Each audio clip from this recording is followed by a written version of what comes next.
Lanicum po of Lanicum Views. Last year, Infinix Note 7 was a surprising device giving us a decent processor with 6GB of RAM and 128GB of storage. Special ito nung panahon na iyon dahil bihira ang nagbibigay ng ganitong specs for the price na below 8,000 pesos. Few months later, nasundan ito ng Note 8 with some upgrades. And now, after a few months again, we have another entry on the Note series, the Note 10. Nasaan ang Note 9? There was none. So, what do Note 10 offer? Is the device still significant? Discover as I present this overview. To start, here are some notable specs ng Infinix Note 10. Mayroon itong processor na MediaTek G85 octa-core, 6GB of RAM, 128GB of storage, tatlong camera at the back, 48MP macro and portrait lens. In front, 16MP lens with flash. Ang display naman na 6.95 inches at 1080p resolution. Dual stereo speakers, 5,000 mAh battery with 18 watts charge for the price of 7,990 pesos. And now, samahan nyo ako sa unboxing nitong Infinix Note 10. This is the green box of Infinix Note 10, now with teal color on the bottom. Upon opening, the first layer, we have the phone. Covered ito ng plastic film in front and at the back. Next is a cardboard compartment containing the SIM ejector tool, clear case, X-Club warranty document, and a screen protector film. I-try natin ang case and you can see the case protects the phone well as the camera bump and screen is not protruding. Susunod na compartment naman, nandito ang charging brick, ang USB-A to USB-C cable, and take note, wala na tayong earphones ngayon. And that is it. The phone is ready to use. Ang Infinix Note 10 na mayroon tayo ngayon ay ang green color. This is also available in purple and black. Sa gitna, nandoon ng green color and slightly gets darker papunta sa side. And now, ditching the geometrical design na mayroon ng Note 8 and Note 7, mayroon itong vertical line pattern na very fine. The pattern is separated mid-section, giving this a unique look. I really like the design, mas fan ako ng mga ganitong simple details and colors. The back is made of plastic with smooth and glossy texture. Sides are also made of plastic dahil unibody lang ang back niya. Unlike Note 7 and 8, hindi niya tinatry na maging glass-like ang itsura. Hindi masyadong reflective due to its small and fine pattern. Pero I noticed with the plastic, madaling magmark ang fingerprint. So snap on the case and it helps with this one. Sa size naman, this is 6.8 inches tall and 3 inches wide na may nipis na 0.34 inches.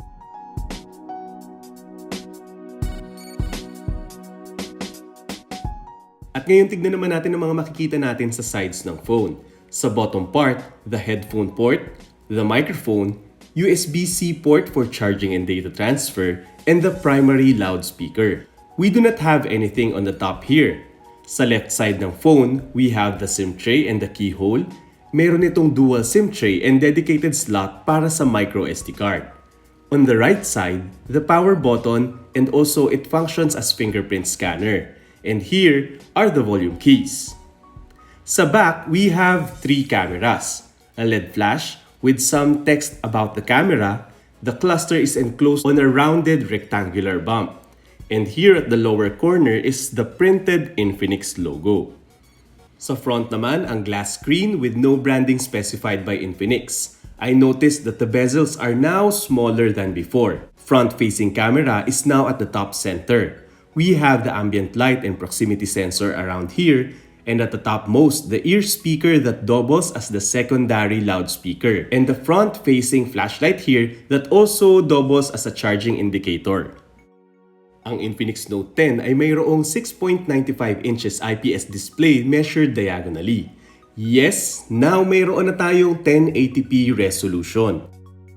Viewing angles are acceptable, pantay naman from left to right or top to bottom. Mayroon lang tayong nakikitang konting shadows on the camera hole and expected naman ito sa mga IPS LCD screens.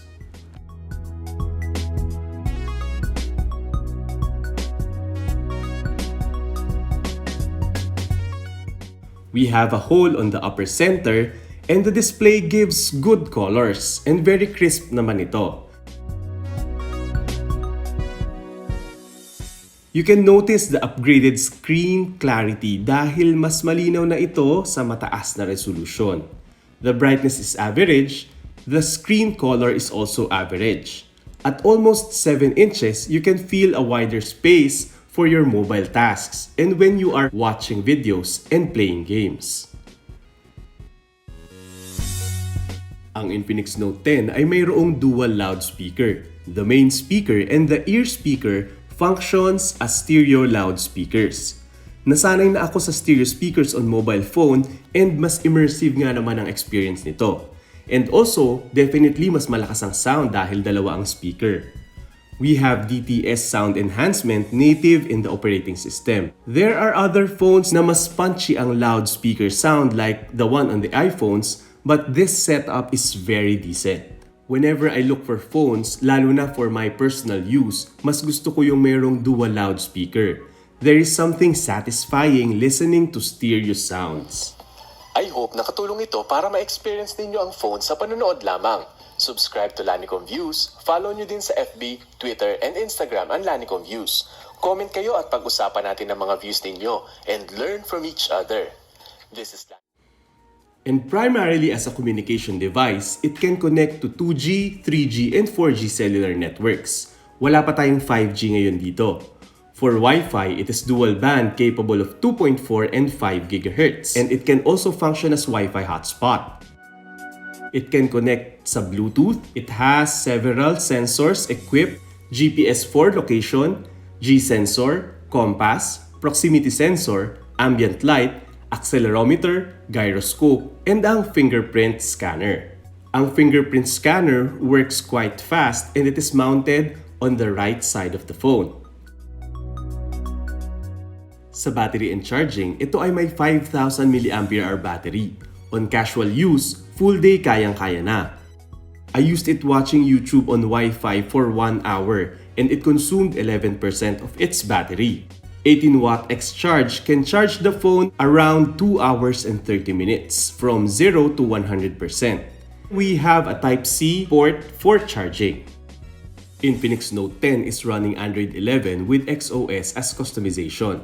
Just like other Android phones, swipe left or right to switch from home screens. Swipe down para sa notification and switch menu or search tool. Swipe up para sa app drawer. Napansin ko ang instant apps, ang online access apps that looks like bloat, ngayon ay naka-hide na by default. You may enable it on the menu if you find it useful. Ang XOS ay mayroon ding additional tools like Kids Mode, Theme Store, ang side panel giving shortcuts by swiping from the edges. Ang anti-peek tool nandito din. Screen recording is also native in XOS. Nandito din ang newly improved Thunderback. Now is enabled by double tapping the fingerprint scanner. It is a multitasking tool na very handy as it works on most of the applications. This phone is using MediaTek Helio G85 octa-core processor. Graphics processor ay Mali G52MC2. Meron itong 6GB working space. Para sa daily tasks, this is very responsive and it can do multitasking easily. Infinix Note 10 is equipped with Helio G85, a gaming-centric processor. Kayang-kaya ang mga light games and even the graphically heavy games, pero on specific settings only. XOS ay may built-in game zone tool. Ito ay may anti-addiction tool to remind you on your gaming schedules. The game panel also can be accessible while playing a game by swiping on the side. Mayroong several gaming tools ito. Check the CPU and GPU usage, shortcut to Google Chrome, take a screenshot or recording, clear all background apps, off-screen ay useful para sa mga games na may autoplay, magic button to set the volume keys mapped on a screen tap. You can also block the calls and notifications while gaming. And here are some gaming samples using the Infinix Note 10.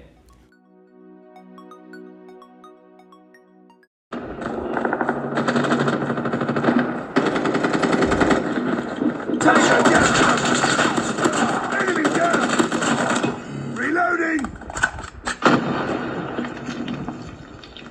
Enemy contact!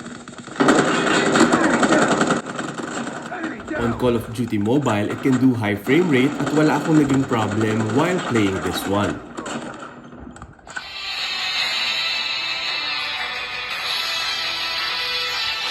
The Dragon Ball is back!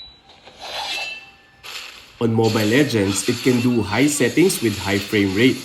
Fluid ang gameplay na mayroon tayo sa ML and wala akong nanonotice na frame drops or slowdown on this one. Nothing else.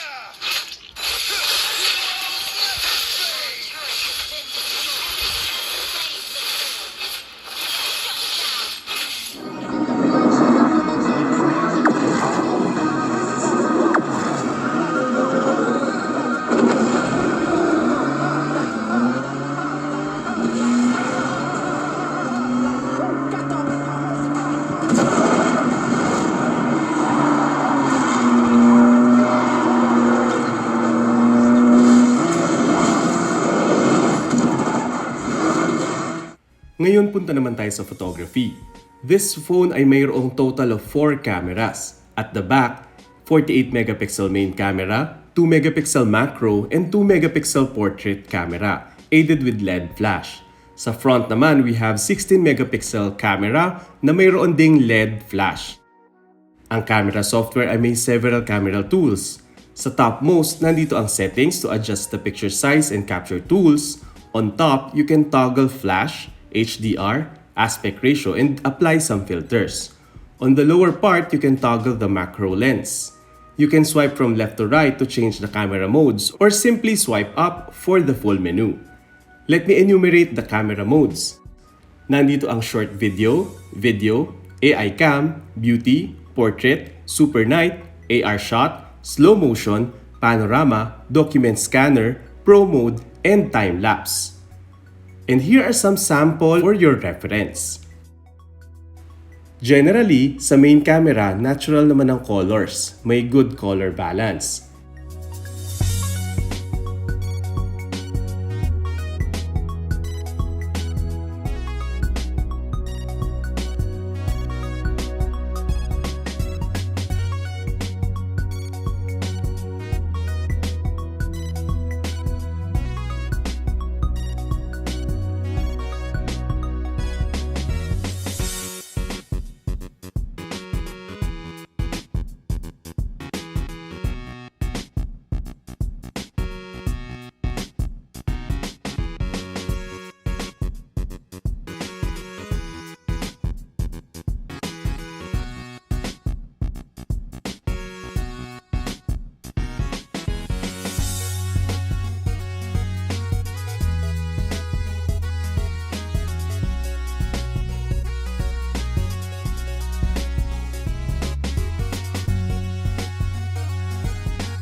Sa video, you can do 720p, 1080p, and 2K resolution.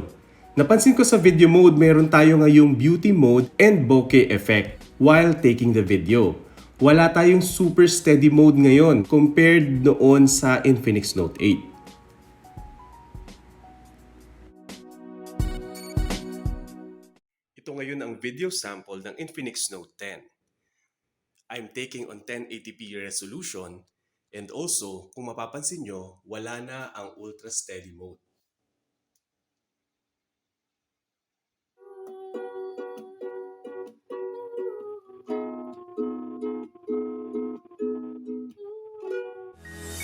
And now to wrap up this overview, what can I say about the Infinix Note 10 and its advantages? Like other Infinix Note phones, ito ay isang well-rounded phone. For communication, multimedia, gaming, and I believe this was made for taking notes. That's why there is a big screen. You get a well-rounded one above average at a low cost of 7,990 pesos. Ang advantage niya sa price na ito, mayroon kang big RAM and storage, great processing performance, okay na din ito sa gaming. It has good cameras, stereo speakers, at ang mas pinadesenteng look ngayon sa Note 10. So compared ito sa Infinix Note 8, nadagdag ang 1080p screen. got a slightly better processor and slimmer design at a lower price na 7,990 pesos.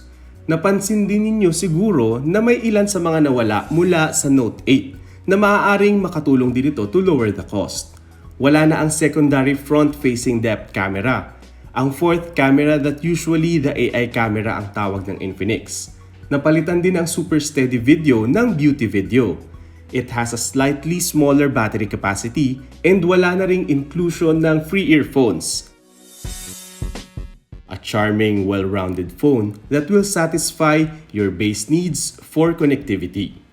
And that is it. This is the Infinix Note 10.